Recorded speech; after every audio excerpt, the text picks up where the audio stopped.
As always, the Old Men of the Three is brought to you by Cash App. This is a big week on the Old Men of the Three.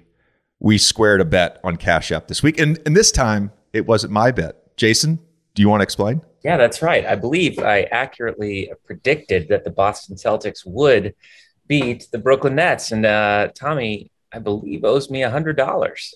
See, I was hoping that Jason was, going to be so busy with work that he was maybe going to forget that we happened to place that bet. But unfortunately, he did not, and I will be paying Jason in Cash App later this afternoon because I will not hear the end of it from either of you two. So, Jason, expect your money. Take the family to a nice lunch today. You'll be getting that money on Cash App. We always talk about the versatility of Cash App as a payments app, but for me and for Tommy now, it's the easiest way to square your debts. All right, let's welcome into the show the legend, Ben Stiller. Ben, we can't thank you enough for doing this, man. Thank you. It's great to be here in person. I've been doing some podcasts, but they've all been remote. So I feel like this one's been a long time. This has been we've been talking about this for a while, and I'm happy to be. I'm a fan and enjoy the podcast too. I'm a fan of yours as a player. I like your transition that's happening as a broadcaster. We were just talking about how it's interesting. What that is and what, not everybody can do that. So I'm impressed. Thank you. It is a transition for sure. Yeah. Speaking of having you on the podcast, I was just reviewing my Twitter DMs and I had asked you in October of 2020 to come on the podcast. I'm a tough get. I don't know how many times Tommy asked you, but I this stuck in my head. You said I've taken a moratorium on doing any podcasts for a while, and it stuck with me because, I didn't, as a player, my day was so structured, and I had my routine, and it was all about the game. So all the ancillary stuff, it was very easy to say no to stuff. And then when I retired, I feel like I'm busier than ever, and so I wonder, as a celebrity, especially when projects come out like Severance, how much you get annoyed at having to do podcasts, do late night shows, do press appearances, the junkets, all that stuff. I mean, it's not annoyed, because I've been doing it for a number of years, so I know it's part of the whole, thing. You got to do it. And over the years, I did a lot of talk show appearances, and I used to really sort of obsess on them and try to think about things to do to be funny on them, and really probably overdo it too much and overthink them, especially back in the Tonight Show days, or like the early Tonight Show days, when like Leno was doing it, or Letterman was always a big deal to do that, and it was exciting, but it was also really scary because you wanted to do well on Letterman. But then I would think of bits, so I was always like doing bits, like, hey, this is my new art collection, props and shit, and it was all like very stressful. Because I think at the end of the day, I was like, well, I don't know how to tell a story that's funny, or am I going to be interesting enough? And now in the new podcast world, I mean, that's why I say no. Usually it's because I don't think I'm that interesting, and I only have a certain number of stories or things that have happened in my life that I can talk about, and I'm afraid I'm going to repeat myself, or I'm going to, tell the same story. But it's really different now. I mean, the podcast world is just a whole other thing, and I actually, for promoting something and talking about a project, I actually like it because you can have a conversation. Like we were just saying, you can have a conversation about something and get a little bit deeper than just the basic questions in a shorter interview. So I think I actually do enjoy it. It's just, there's so many podcasts. I'm sure you guys are aware. 950,000 at a minimum. I think I'm the only person I know that doesn't have a podcast. For now. It's so there are a lot of like requests, and I guess it's nice to be asked for sure. But then I start to think, oh gosh, I better, is this going to be worth it for them? Is there a difference when you've directed something versus when you've acted in something when you're talking about it? Yeah, I mean, because it's usually something that I've had a longer history with. And I think just overall, when you're directing something, there's this sort of responsibility that you have. As an actor, you can be in something and it's like, hey, I showed up, I did my thing, and, you're sort of, it's not, you're not saying this is my vision, this is my, Yeah. you know, but you are putting yourself out there. I mean, acting is more, I think just the act of acting is more vulnerable and harder in my mind. But in terms of talking about something that you've directed, yeah, because you know, you have so much of a history and connection with it. And yeah, so I think so. That relationship between directing and acting, and you've done both simultaneously. Yeah.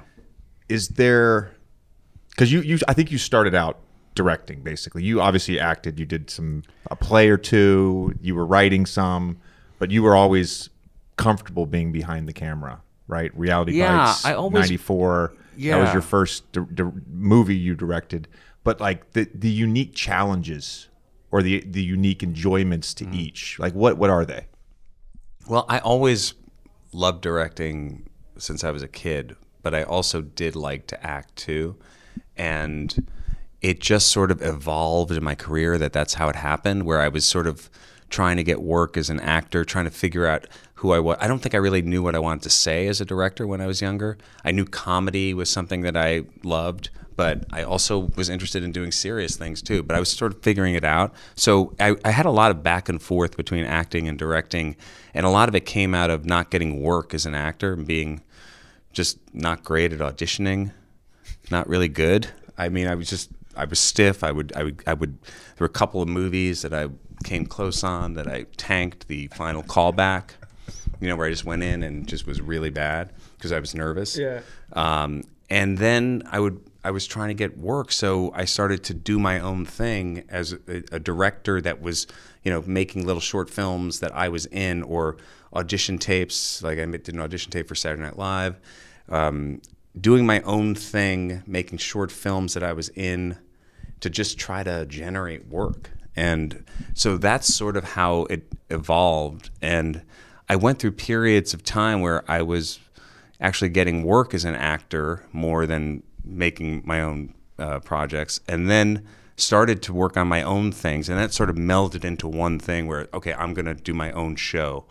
And that was what I focused on for a while before Reality Bites, which was a sketch show that sort of started at MTV and then went to Fox, and you know, didn't really failed both places, but at least it was, you know, it was we had 12 episodes on MTV and 12 episodes on Fox, and then that was sort of like what I was doing, and Reality Bites came out of directing, but then I also acted in it, and it's always been sort of an amalgam of both. Until the last few years, until like the last maybe, you know, 6 or 7 years, where I've really been thinking more just about doing one thing at a time and really enjoying that. Do you remember which movies that you particularly bombed on in the callback? Yeah, of course. You do? I do, yeah. Yeah, okay, it's not some fading memory. No. It's a very specific memory. Yeah, My Cousin Vinny. Okay. Which part? The Mitchell Whitfield, not the Ralph Macchio role. The friend. What was so when you say bomb, what is that? It means I went into the audition and I heard the feedback I got was that he tanked. The producer said he tanked, he got nervous and was stiff, and it was really bad. Like, it could not have been more definitive feedback. Can you sort of set the scene? Tommy and I have never gone to an audition before, and we certainly have never gotten a callback. Could you kind of set that scene early in your acting career? What is it actually like to be in that room waiting? I assume there's other actors waiting to audition for the part as well. Yeah, I mean, it's changed now because a lot of it is remote because of the pandemic. I think actors now do self-tapes mainly or Zoom callbacks. And it's kind of, the self-tape has sort of been evolving over the last few years anyway. But it used to be you would go to the casting director's office. If it was here in New York, you go some office like in Midtown, and you'd sign in and you'd put down your social security number and your name and your agency, like who your agent was, and then you'd sit with 5 or 6 other actors, and depending if it was a commercial audition or a commercial or a like a sitcom audition or something like that, you just sit with a bunch of guys who were like your type, or you'd see guys who go, wait a minute, that's my type, I'm that guy. And then you go in and there's someone with a video camera like that, and you're, and a reader who's reading the lines, and you slate, you say, I'm Ben Stiller, and then you do the scene. And if the first time it's just the casting director, if you get a call back, then you come back and maybe the director is there. And then if you do well on that and they're still interested, maybe they call you back, but now they bring the lead actor of the movie. There was a movie called White Palace with Susan Sarandon back in this is like the 80s, that James Spader ended up getting the role. And I read with Susan Sarandon, didn't get it. And I remember that feeling of being in that room, this little casting office, and sweating and just feeling, self-aware. And maybe the director says, "Yeah, that was good. Let's do it again."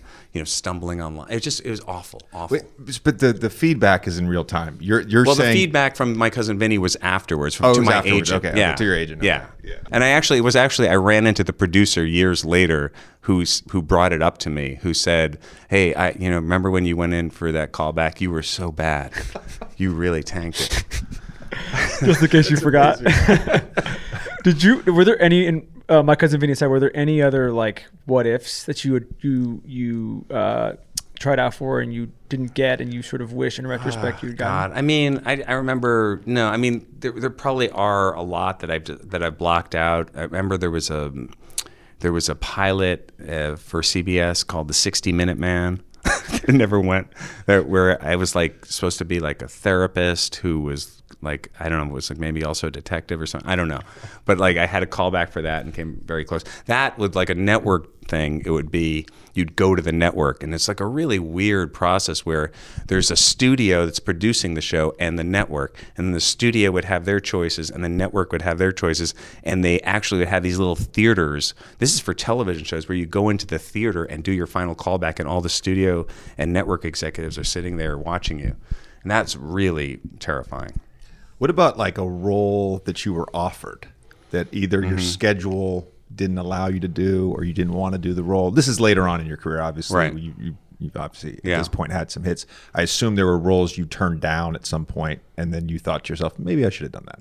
Yeah, I mean, the one that sticks out as a director, or the script that I was sent, that I was offered, was these two guys had written this script that they were attaching themselves to as actors, and it was to direct. It was called Good Will Hunting. I knew you were going to say that. And I was like, who are these two guys? And why do they think they should be starring in their own movie? I don't think I even entertained it, because it was like, I don't, like, if I'm going to cast this thing, I'm going to pick my own actors. That is so good. So wait, so Happy Gilmore and Heavyweights. This was still around the time when you were taking auditions? Yeah, I mean, kind of. That was, God. I mean, Heavyweights was like, that was right around. Heavyweights was right after Reality Bites. So I was kind of working as an actor. Reality Bites did okay. And I was sort of the third lead in that movie. So it was definitely like it was a thing. But that was Judd Apatow. Judd came to me with Heavyweights and said, I'm doing this Disney movie, and with Steve Brill, who's a really funny director, and why don't we do this thing and go down to North Carolina? And of course, like, you look at that movie, it's really hard to believe it was a Disney movie, because it's the most politically incorrect movie. And I was playing this really mean character, probably the meanest character in a Disney movie ever. But that was sort of like around that time when I was starting to get more work.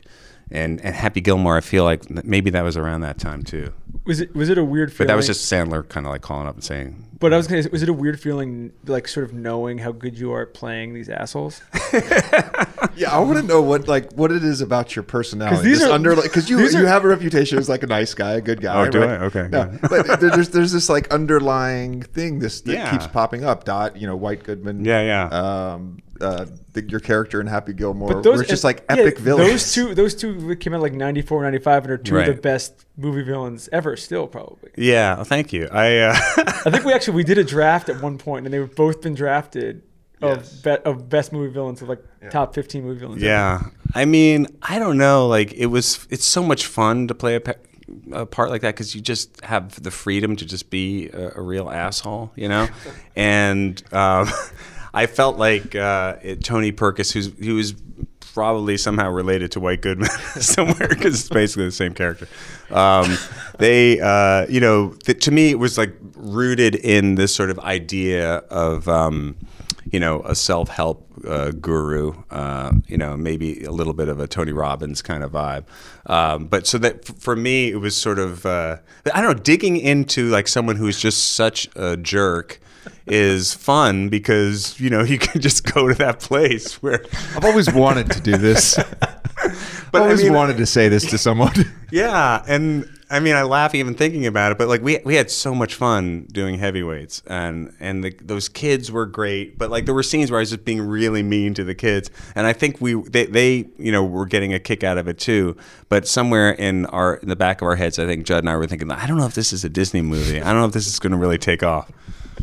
It's amazing.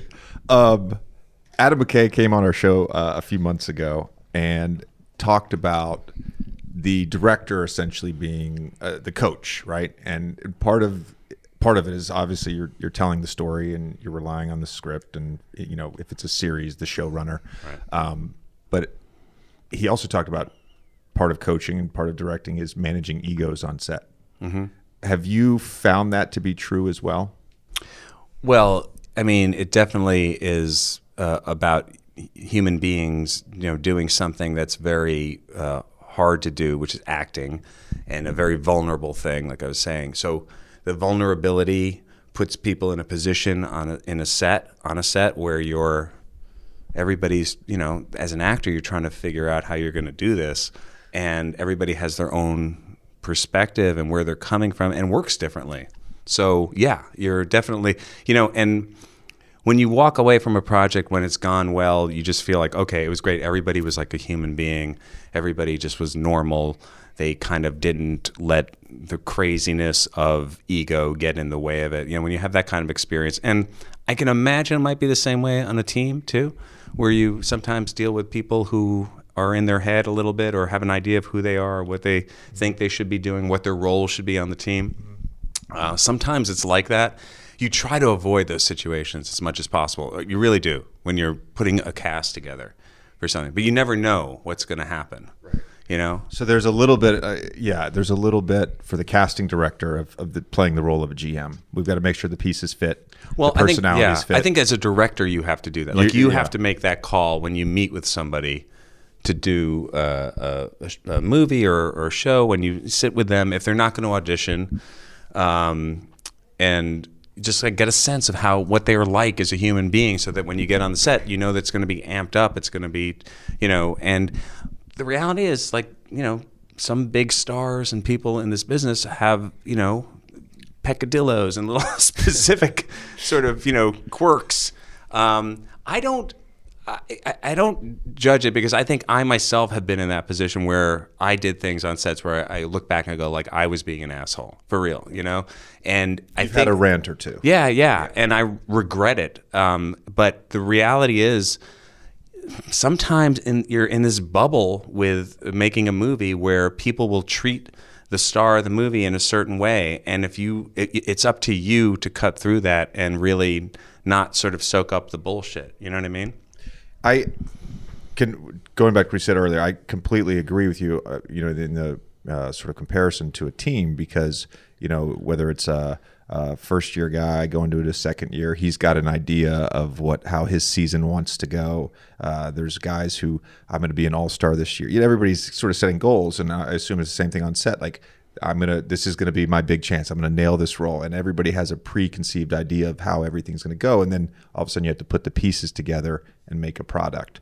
The tenseness you talked about, though, does that exist on a comedy set, or like a set of a comedy movie? Is it different, or actors are actors, and there always exists that sort of vulnerability? Well, I think sometimes it can be exaggerated or exacerbated on a comedy set, because there's a pressure to be funny, and sometimes the person who feels like they have to be funny has to figure out how to do that, and in a scene sometimes, someone trying to be like, what's going to be funny in the scene, and that's both actors, or all the actors in the scene, understanding their role in the scene. So depending on the situation, sometimes it can get, like you said, if somebody thinks that they're trying to do something where they have to be something more than just be there, but it's different for every situation. I remember when we were doing Cable Guy with Jim Carrey, and Jim is just like such a force of nature, and then he was working with Matthew Broderick, who's this brilliant reactor as an actor and just a really great actor, but worked completely differently than Jim. So that was, every day that was an interesting combination. But that also, I think, is why that relationship worked on screen between the two of them, because you also want to take that real, sometimes tension.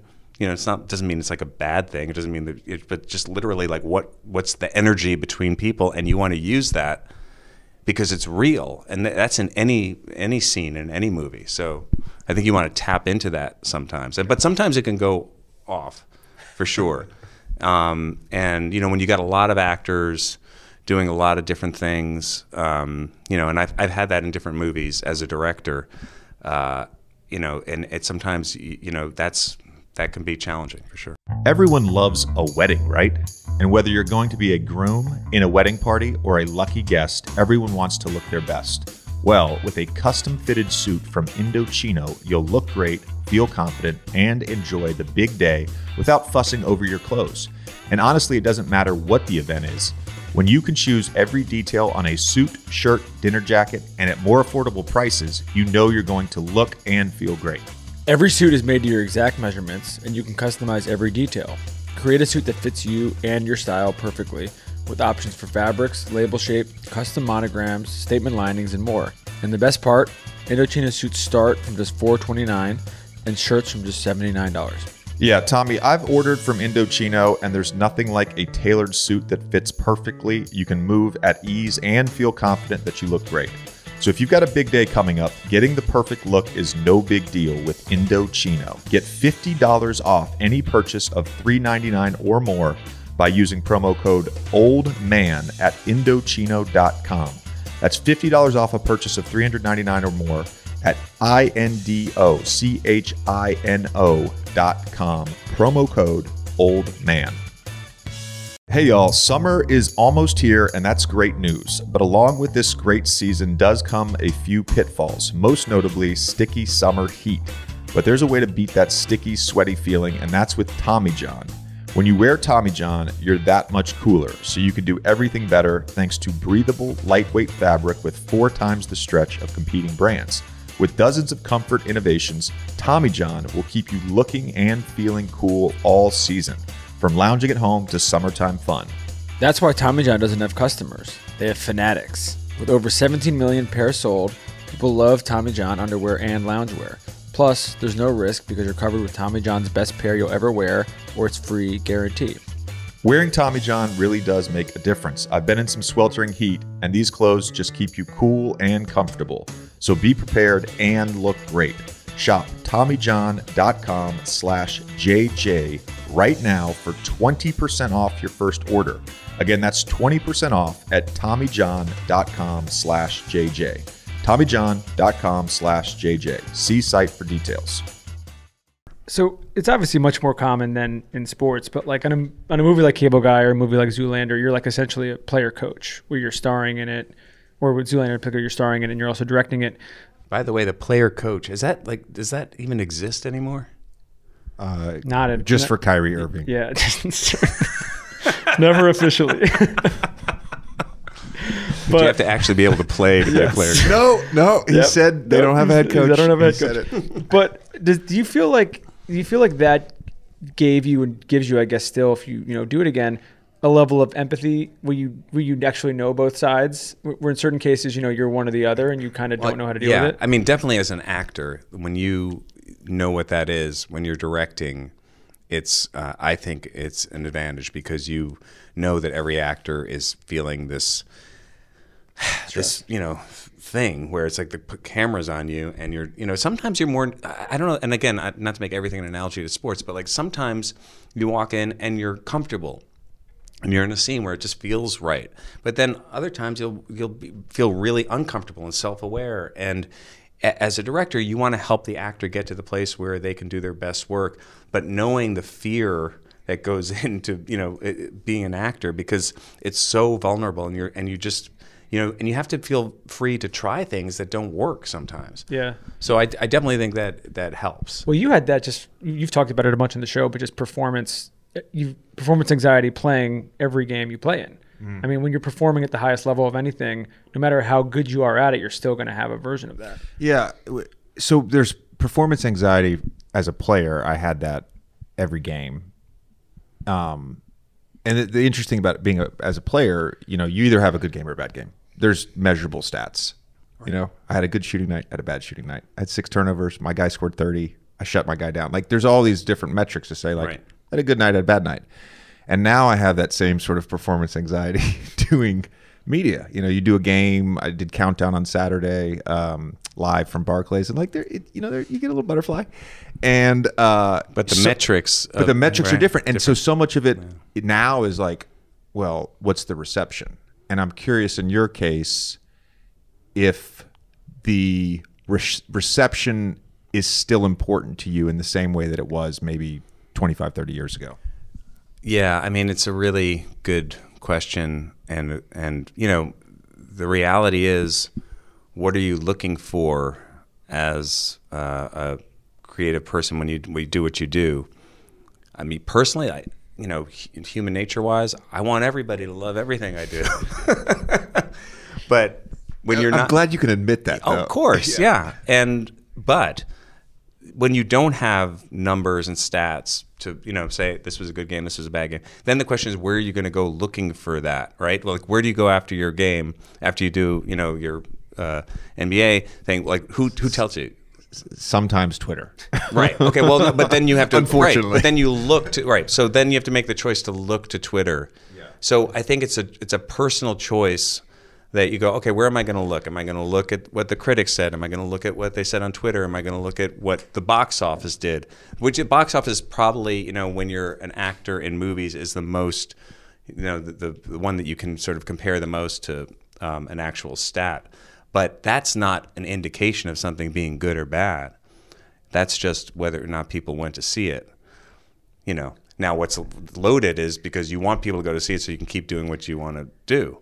So it's just a question of where you look for that approbation, and that's what's maybe changed for me over the years, because I think I was more sort of like looking out at all of that, and then you realize as you go along, I say, well, what is this bringing me? Like, what how is this helping me as a person and be the most creative and happy person I want to be? And I think, going to Twitter is not necessarily a recipe for happiness. I would agree with that completely, and I should say, like, I get feedback from people at ESPN. My agent, God bless him, I think he watches every time I'm on television, even at like 12:15 on a Tuesday on SportsCenter. Right. And he'll text me. And he always gives me feedback, good and bad. But don't you have a feeling when you finish how you felt you did? Well, that was sort of my next question. 100%. Right. And if like, for me, I'm a little bit of a perfectionist, and I'm even as a player, I was very much like, I could have a career high, but if I missed a free throw that night, I was up all night thinking about that missed free throw. And it's the same thing. I could have a great segment, or I could call a game great, but if there's that one moment where I fucking stumbled over my words there, I think about that. Yeah.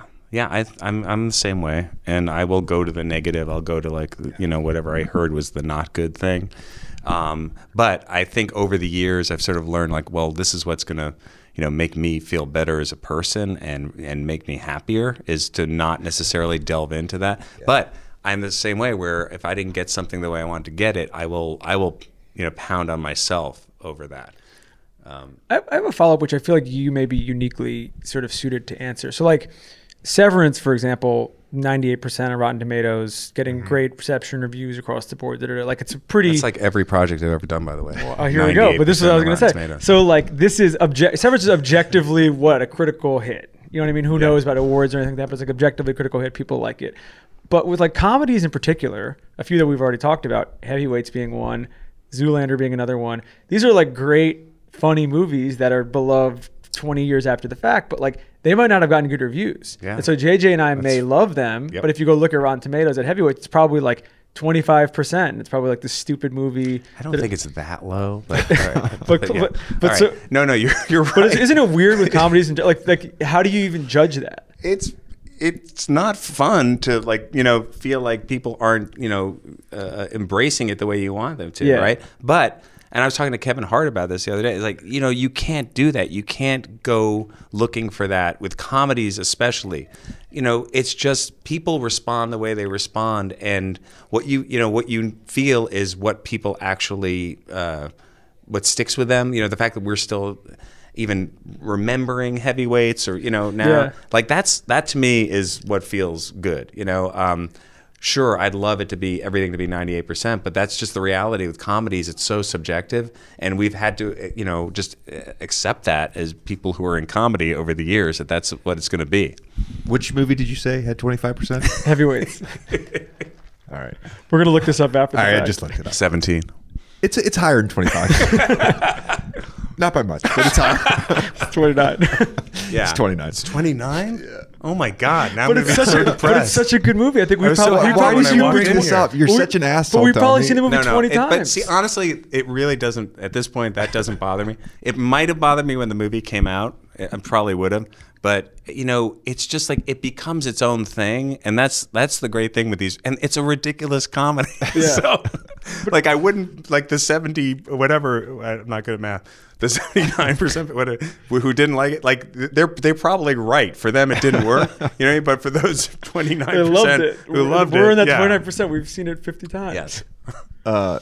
Speaking of Severance, we should talk about it. Just can you give us sort of the backstory about how you got attached to the show? Yeah, I mean, it was just a sample piece of writing that came into our production company. I have a production company, had one for 20 plus years, and it came into our production company as a sample. A guy looking to try to have a meeting. This guy, Dan Erickson, who's turns out to be a brilliant writer and had never had anything produced before. And we read it. I read it, loved it, and Apple was just starting out, Apple TV Plus, and they wanted to do it. And as with a lot of projects, we took it around to different places, and they were the only place that really wanted to do it. I've found that over the years, things I've made where it's just like there's not a lot of people who want to do them, but you find one place or one person that believes in it.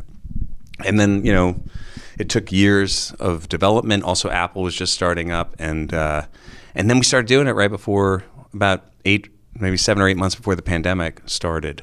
We started to prep it and get ready to do it. And then the pandemic hit when we were about 6 weeks away from shooting. And it's been a long process, a really long process. And a lot of it, we got delayed a number of times while we were shooting it too. But I think a lot of those delays ended up helping the show get better because we had time to kind of go back and regroup and rewrite and have more time to prep it. And but it's an interesting concept. I just was fascinated by the concept of like, what if you could put a chip in your head and you forget who you are when you go to work, and then when you leave work, you don't remember what happened. And it's kind of not that far off from reality. Yeah. And it just happened that when the show came out after all the last few years, this sort of work-life balance question has really it's really sort of hit a moment in time when people are really questioning what it is to go to work and how important it is to work. And we even felt that while we were making it. I mean, there was stress and tension from within the crew and the cast of having to go and do this thing every day. We shot for something like 140 something days, and every day going and testing and being in the PPE and doing working these hours. There was a lot of stress that people were feeling, and it makes you question sometimes, well, why am I doing this? Why am I working so hard? Why are the rules set up this way?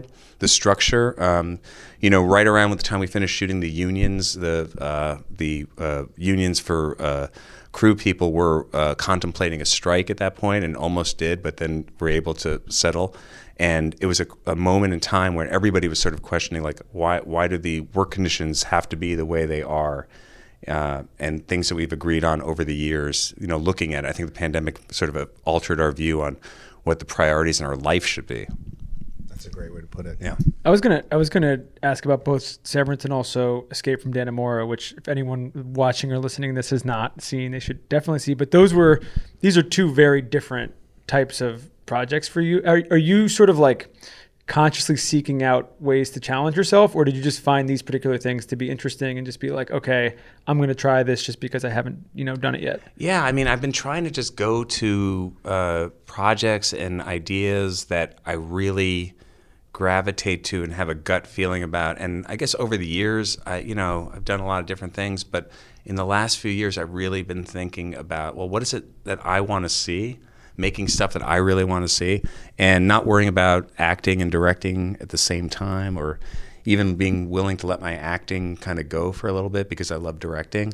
So that's sort of, I think, has been in the last like 5 years, and just going with a gut feeling. So Escape at Dannemora was like, just the story was so interesting to me, and I loved that genre. And it also scared me a little bit because I'd never done something in that prison world, and I've always been sort of like had nightmares about going to prison. I just don't want to go to prison. And it's a heavy subject, and then weirdly, Severance is very different tonally and, in terms of the genre, but it's sort of, I realized sort of midway into it is like, oh, there's some similar themes in there where these people who work on this floor are kind of prisoners also. And so, I think, but I don't think about that stuff thematically, but it's been pointed out to me, oh yeah, that's kind of interesting. Maybe it's the same world. On the topic of reception, so on one end of the spectrum, Severance. Right. Let's say the other end of the spectrum is Heavyweights, Right. just in terms of Rotten Tomatoes. Right. Is there a project you've done, either as a director or as an actor, that you feel like is very underrated? Oh gosh. Not necessarily by Rotten Tomatoes, but just in terms of either box office or like we've touched on the cult classics, of course. Right. But like, is there something that you're like, man, it's really good? Yeah, I mean, I don't know. Like, it's hard to. I don't get into analyzing my own stuff because it's sort of, I don't have perspective on it. I have feelings about the experience, and then but I don't look at stuff that often that I've done.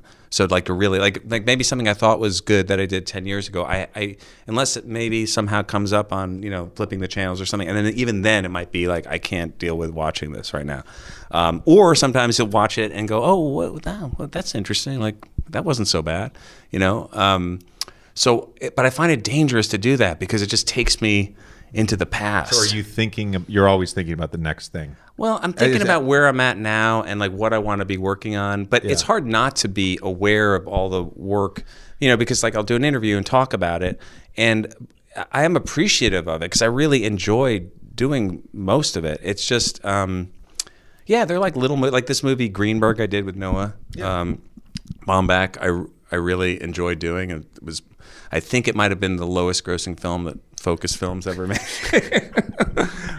Still a record. But really, really loved making it. And gosh, I don't know. I mean, over the years, just, the actual success of a project doesn't really correlate necessarily with your feeling about the experience or what it is. We asked this question, JJ and I were talking about this earlier. We asked this question to a lot of players about, I was thinking about this when you were talking about Jim Carrey, but we asked this question to a lot of players about people that they have played with, played against, whatever, where, you're all in the NBA, everyone is the best in the world at what they do, but there's some guys that just have kind of like the wow factor from a talent standpoint. Like there's just, so people mention KD a lot. Luka is another guy that, is sort of in that conversation now. Steph is another one. Are there people that you've worked with, at any actors, directors, whatever it is, where you were on set with them and immediately you were like, okay, this person is just like a freak. Like they're just special? Well, I mean, I think most actors who have some sort of, star quality about them, or we think of as stars, have something about them that's just, you can't really define. The first person I thought of when you said that was Benicio del Toro. Like that guy, it's just like, it's crazy. Just charisma. Yeah, he has charisma. He makes choices.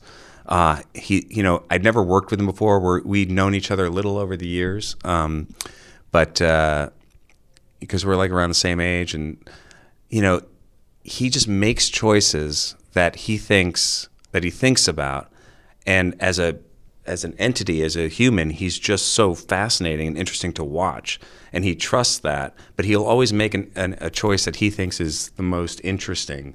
Like he cares about that for the character. And I don't know if that correlates to players who will, do something, take a shot, or play in a certain way that they think is actually going to be more entertaining. Because maybe it's a different thing. But I think for someone like Benicio, that's like it's important for him to think that way. He's always thinking, what's the most interesting choice in this scene?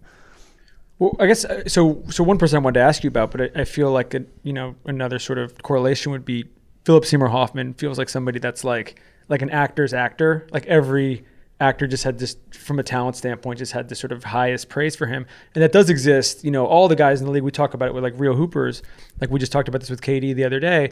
They know who those guys are, whether or not they're all-stars or not. They know when they're on the team with them. They know when they're playing against them, that they sort of bring that to the table. With him, I mean, it's another great movie. And there's the iconic basketball scene in it. But with him, was it just clear right away that this was a guy that was that the first thing you had done with him, or yeah, not? I mean that's the only time we ever worked together. I mean, I remember it's interesting because he had a really interesting trajectory. When he started out, he was doing lighter roles too. I remember him in Twister. Yeah. Right. But at that point, he was starting to do more serious stuff. But he was so funny. He always had that sense of humor. So, I mean, I watched his career after that with just sort of like in awe, because at a certain point he just sort of transitioned into doing work that was just on another level in terms of how he'd embody these characters. But he always had this, there was always this sensitivity and this generosity with it, even when he was playing these harder characters, and vulnerability within him. So that was what was amazing to me about him. And I got the chance to see him in Death of a Salesman. I don't know if you ever saw that. He did that on Broadway, yeah. And it was just, he was playing a character that's like, 20 years older than him. And it was just so convincing. And it was just so, he was feeling it so through and through. And definitely like on another level as an actor. I rewatched the basketball scene from Along Came Polly like 3 times in the last week. So like when that's happening, like how many, like that scene itself, how many takes is that ad-libbed? Like is he just sort of like, is that all improv that he's like doing? Phil with doing his shooting like and rain dance, yeah. Let it rain. Yeah, that's like Phil. Just you guys doing just said his like thing. we're gonna go to the park, we're gonna shoot this basketball scene, like just fuck around. Yes, and like maybe John Hamburg, the writer director, is like throwing out some ideas, but then Phil is just doing his thing. And I thought you were going to ask me about the sweaty. Oh, I was definitely going to ask about yeah. that. Somebody asked me recently, like, was that real or was that CGI? I was like, no, there's not. That's totally real. I will never forget basketball that happening to me. And we probably had to do a couple of takes of it. But that was a movie because John Hamburg, the director, he has in his head, I think this is going to be funny. And let's go for it. And you have to kind of go with that, and you follow your director, And sometimes you just have to let it go and just do it. And that was one of those. Yeah, I had my first acting role recently, and I really had the same experience. What did you do? I did a State Farm commercial. Just sweet playing myself. We try to convince them. It wasn't a real acting role. Who directed it? This guy Vincent. Okay. We try to convince them to put JJ in the Lakers show. I think that they were like open to it, the HBO one, but I feel like we asked too late. I feel like we asked when the season was already done, and now I'm pretty sure they'd already. Yeah, you asked it like 2 weeks before the show comes out. Yeah, it didn't happen for me. Did you have any favorite De Niro stories? I mean, just that.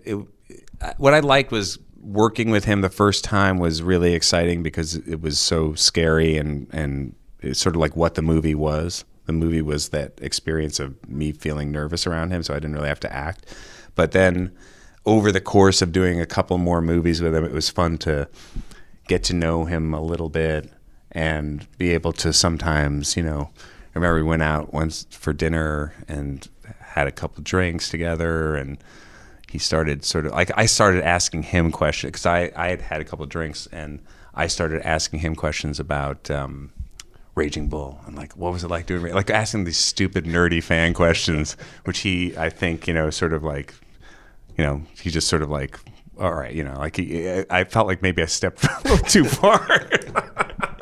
But he's such a sweet guy, and he's so loyal, and he's such a good person. He's loyal to his friends, and very, very generous. But then he also has that side of him that's De Niro that he can turn on. And when we were shooting that movie, there were definitely times where he did scare me, for sure.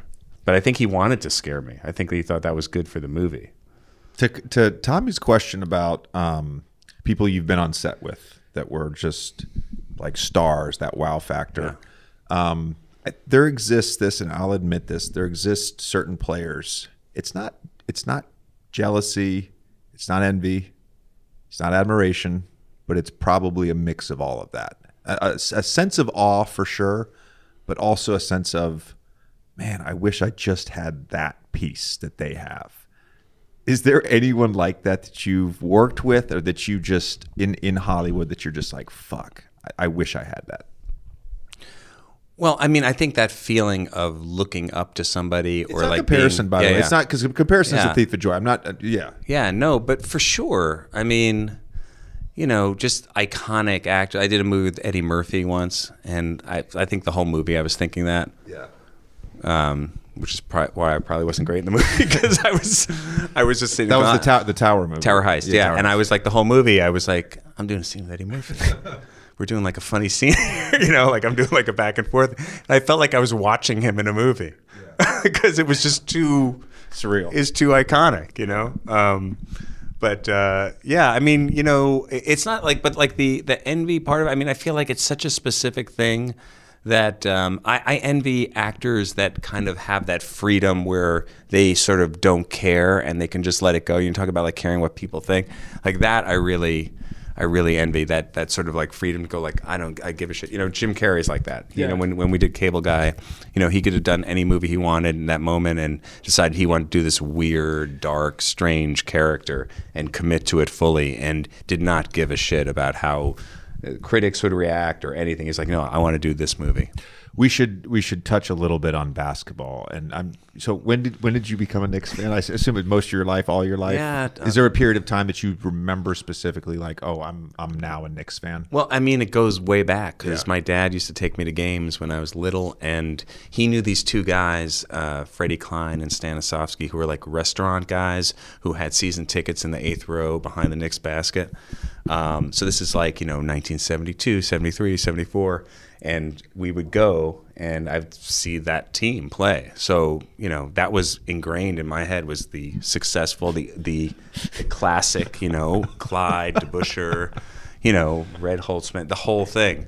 I remember meeting Phil Jackson under the basket, because they would take me to the basket. When he was a player. Yeah, when he was a player.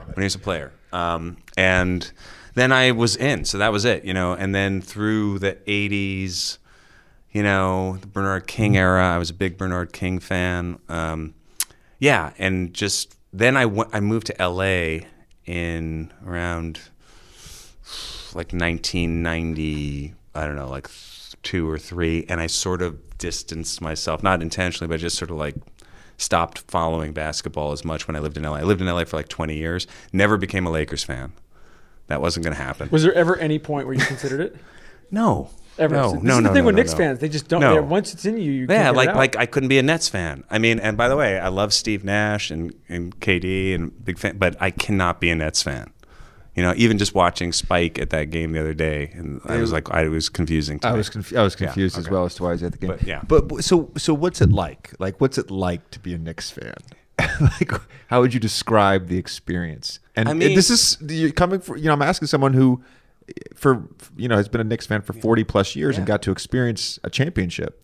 Well, yeah. I mean, I'm literally like at the point in my life where I'm thinking, at the age I'm at, like, I think by the time I'm 65, we might actually have something going on. Like, I'll be in my mid 60s by the time this team rebuilds. Now, maybe it'll happen a little sooner. I don't know, but it's hard. And I don't want. It's not something you choose. That's what I think. It's not something like who would want this pain? Who would want to feel that frustration? Because they pull you in, and I don't know if it's like this with other teams because I've never been a fan of another team like this. I'm always going to be a Knicks fan, but they pull you in. They have these moments in time where you think something is happening, and then, and then it just gets thrown back in your face. Did you feel that last year? Well, last year was. I appreciated last year. Okay. Because last year happened. Okay? Last year happened. You know what I mean? As a Knicks fan, sometimes after this year, you want to say, well, last year was bad because then this year happened. But we have to look at last year and go, last year happened, and there was an amazing season of winning and playoffs, and the playoffs were awful, but, it happened. And it was great. Like, I loved it. But it made this season worse, way worse. And maybe the pain that I'm feeling now almost, it makes what I felt last year not worth it. We talked because it really is like, why did this year have to, like, you don't, after last year, you think, okay, then this year at least is going to be as good, right? Yeah. Maybe a little bit better, but not what happened this year. We talked about this with RJ, but the riot after the one playoff win is that, God. but that speaks to the greatness of Knicks There's fans. so much pent-up. Everybody they love the Knicks so much, and the littlest thing gives you joy. Just when they play well, when you see a run happen, when they win a game, even if it gives you so much joy, and because you always are thinking this could be it. This could be it's going to happen. Yeah. As a player, it was always the Garden, and then everywhere else. It was like the first time I played in the Garden was as a 17-year-old in the McDonald's All-American game, and it was so surreal to be in that place. And then every time I would come back in college or the NBA, it was just like, this is the special place. This is the special place. It's even when the Knicks aren't good, it's a special place. Yeah, and I've gone to a few other arenas. I mean, I've seen games in LA, and I remember back at the Forum, and so it was it was its own thing. But the Garden has always felt so special. And I mean, what they say, I think, is that the Knicks fans are and you saw it this year, the way that they reacted to the team. They're very demanding, right? They're very demanding, and because they want players to be smart, and they want them to give everything, and I think certain players do well in that atmosphere and certain players don't. It feels to me like RJ is doing well in that atmosphere. Yeah. He had a great press conference at the end of the year. We didn't bring it up with him, but he had a great press conference where he talked about just the ownership of it, of just embracing the good and the bad of it. And he touched briefly on the pod about that. Do you have so much of my basketball nostalgia is rooted in the 90s because I started watching basketball in 92, and then I fell in love with it. And then so much of it is like the Bulls, the Knicks, the Heat in the late 90s, then San Antonio. As a fan for more than 40 years, do you have a certain era that you're particularly nostalgic about?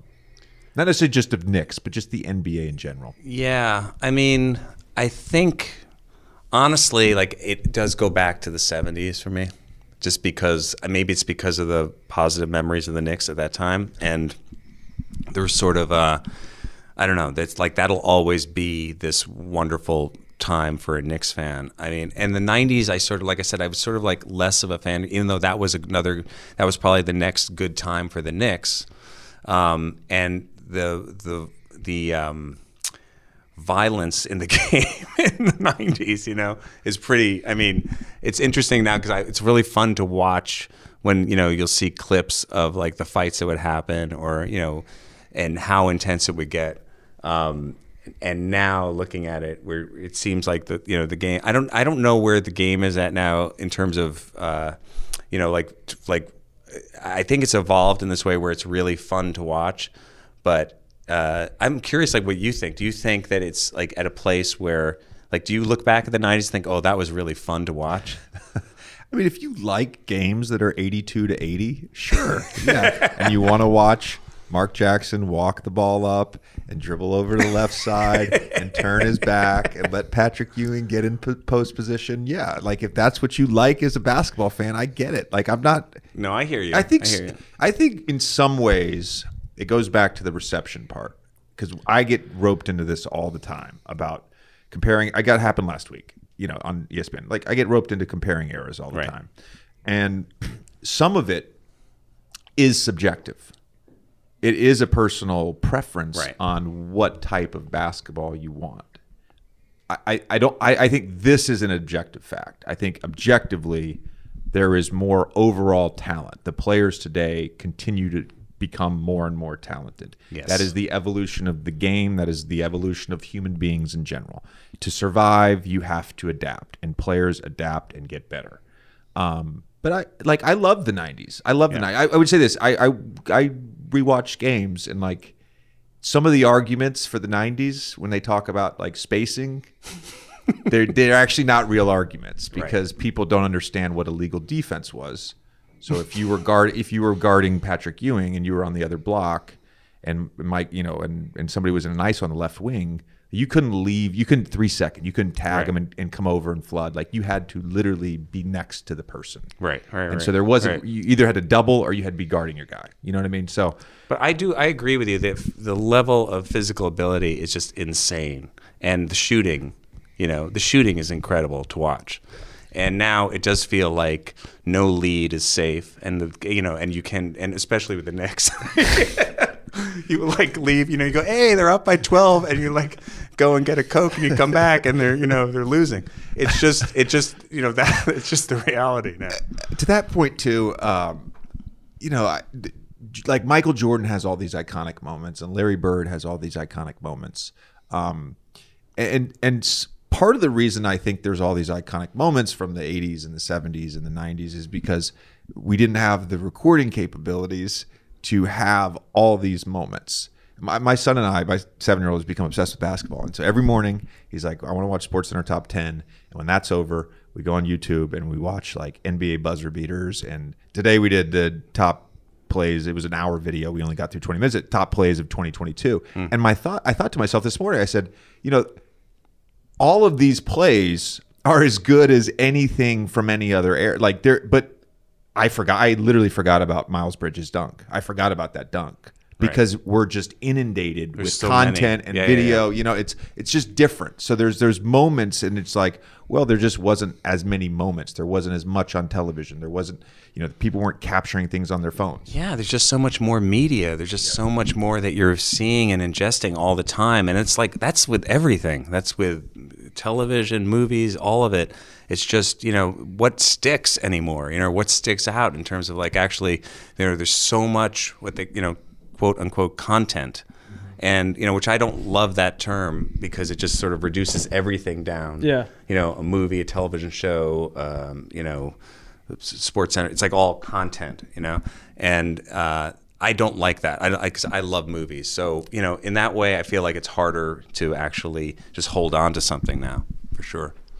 I was gonna ask about MJ. Did you ever think that in the 90s you guys could take him out?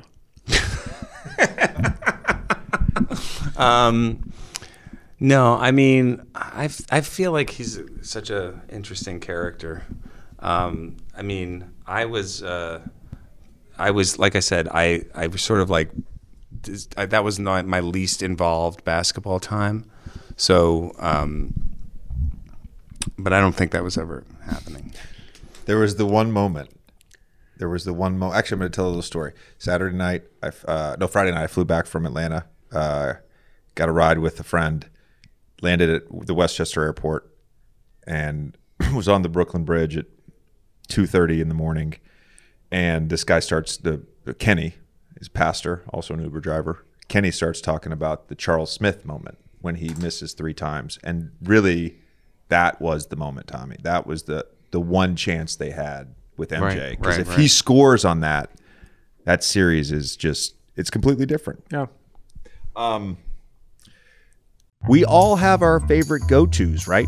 Shirts, sweaters, jeans, the stuff you wear all the time. But what actually makes them your go-tos? The answer is simple: comfort and style. Well, I was getting dressed this morning and realized almost all of my go-tos are from Buck Mason. Buck Mason's clothes are second to none because they're timeless and never go out of style. Everything I get fits great right out of the box and quickly becomes my new favorite. Buck Mason makes all the essentials: jeans, shirts, jackets, and so much more. The curved hem tee is awesome. GQ calls it the best t-shirt in the game. And even after wearing them and putting them through wash after wash, they look just as good as when I first wore them. Yeah, Tommy, they just fit great and feel amazing, perfect for going out or lounging around. Trust me, once you try Buck Mason, they'll become your go-tos as well. So head over to buckmason.com/JJ and get a free t-shirt with your first order. I said that right. It's a free t-shirt with your first order. That's buckmason.com/JJ. buckmason.com/JJ to get a free t-shirt with your first order. If you own a business, you know there aren't enough hours in a day to waste playing phone tag. The list of customers you need to reach doesn't get any shorter, especially when business is good. That's why local businesses everywhere turn to Podium. Podium makes every interaction as easy as sending a text, so everything that makes your business great can get done faster. Podium isn't just a better way to communicate, it's a better way to do everything. Gathering reviews, collecting payments, and even marketing to your customers. Podium makes it all as easy as pressing send. You won't just free up more time, you'll grow your business and get more done. With Podium, you'll close deals with customers before the competition even has a chance to call them back. Join more than 100,000 businesses that already use Podium to streamline their customer interactions. Get started for free at podium.com/oldman or sign up for a paid Podium account and get a free credit card reader. Restrictions apply. That's Podium, PODIUM.com/oldman. Real quick, because we want to be respectful of your time and we appreciate everything, but there's a few movies I want to just ask about. Yeah. And just, the Zoolander. So can you provide a little bit of backstory on that? And were you ever, like, when you're making that movie, were you ever thinking to yourself, I can't believe someone agreed to let me make this movie? It was such a weird one because, we did it as a short for the VH1 Fashion Awards, which existed back in the late 90s. And then we did it again for another fashion awards. So we did 2 years in a row. And somebody said, "Oh, that would be a good idea for a movie." And I was like, "Yeah, that." And it was, at the time when Austin Powers had just come out, and I saw what Mike did, which was just incredible. I was like, "Oh yeah, maybe there could be like a movie for this guy." And we started to develop it, and it went through this long development process at Paramount where they didn't even know what the character was, but they owned the character because it was on the VH1 Fashion Awards. So we had to do it at Paramount, and it sort of took a long time to develop it. At one point, it didn't work, and I said, "You know what? I don't think we're going to do it." And then they kept on developing the character on their own. Like they were going to do a Zoolander movie, but without us, which would have been interesting. They had a whole other script written, and then it finally got made. And I think when they were making it, they didn't even know what it was. When we were doing it, I remember just thinking, "This is ridiculous. This is really silly." But I had just gotten married, and Christine, my wife, was in it, and Will Ferrell was in it, and we were like all having a really good time. But it's just so weird that the movie even became a thing. And then we also came out, I think 2 weeks after September 11th. So it was a really strange time. The whole thing was sort of like, and then it came out and people were like, I was doing interviews where they were asking me, "Do you think it's really tasteful to have a comedy come out now?" I was like, I don't know. That was on the press tour around the movie. Yeah, That's amazing. that was like on the Today Show. I was getting grilled about it, and it was such a crazy time. And of all movies to have that movie, it's like, well, I don't know, but please watch my movie where I play a male model.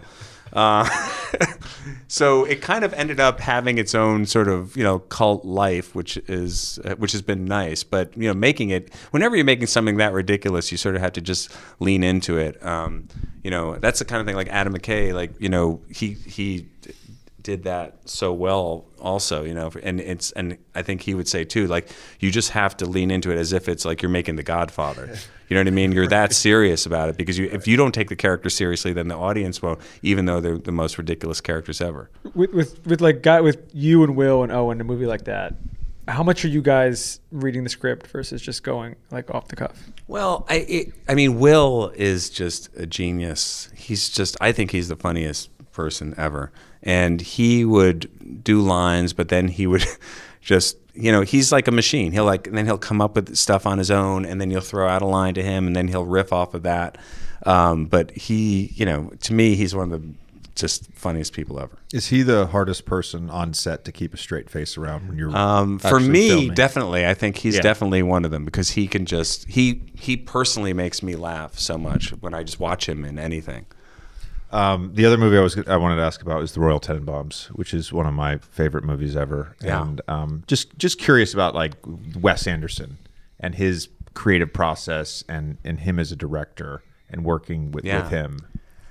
Well, he's another, I think very special filmmaker who has such a clear vision of what he sees, and I think that's just developed over the years. Where he's always been such a visual person. So when I was doing Cable Guy, Wes had just made Bottle Rocket, his first film, and he made a short of Bottle Rocket. Did you know this? There was a black and white short that was the movie that then they got the money to make the real movie from. And so I had seen the short, and that's how I saw Owen Wilson. And the casting director for Cable Guy said, you should see Owen Wilson for your movie. So that's the first time I met Owen. And I remember then going to see Bottle Rocket when it came out in the theater and sitting down, and about 5 minutes in, I just started laughing because it was so funny and so specific. And I was sitting alone. I remember sitting like kind of half empty theater and just laughing the whole movie, thinking this is amazing. This guy has such an amazing visual sense. He has such a great sense of humor, so specific. And then he just has gotten more and more specific as he's gone along. So working in that movie was so much fun. I mean, it was, you're in his world. It's not like you come in and go like, I think the character should like this. No, here's a picture of what your character is going to wear, and this is what his hair. My brother drew this picture. And it's like, well, I was thinking maybe my hair's, no, we think it's this. It's black, curly hair, yeah. And so it takes a lot of the responsibility away from you as an actor in a good way, where you're just like, okay, I'm in Wes's world, and I'm just going to be a part of it. And he gets the best actors, and it was a chance to work with Gene Hackman, who is a personal, favorite of mine. And and I was actually doing that movie when I'd just done Zoolander and was editing Zoolander when I was acting in that movie. Actually, it was the same year. Wow. Yeah. Wow. The last one I wanted to ask about, which is probably the opposite experience, was Curb. Oh, yeah. Doing that with Larry, because everybody that we've talked to who's been a part of that show just talks about how it's basically like they set up a premise and then you just go, they turn the cameras on and you like see what happens. Yeah, that's unlike anything I've ever done before or since, because he writes out the scene. He writes out a description of the scene and the beats of the scene, sort of, and then there's no script. And so you just go and you do the scene. And so you improvise fully and you're filming it. And sometimes in acting classes or even working on a script or a movie, you'll improvise a scene to just sort of like get a feeling or an idea, or to like even like you do a scripted scene and then you improvise a take after and say like, okay, with like Will or someone like that, it's like, let's just try some stuff and see. But this is like no script, just full improvisation. So the first take is really interesting because you have no idea what it's going to be.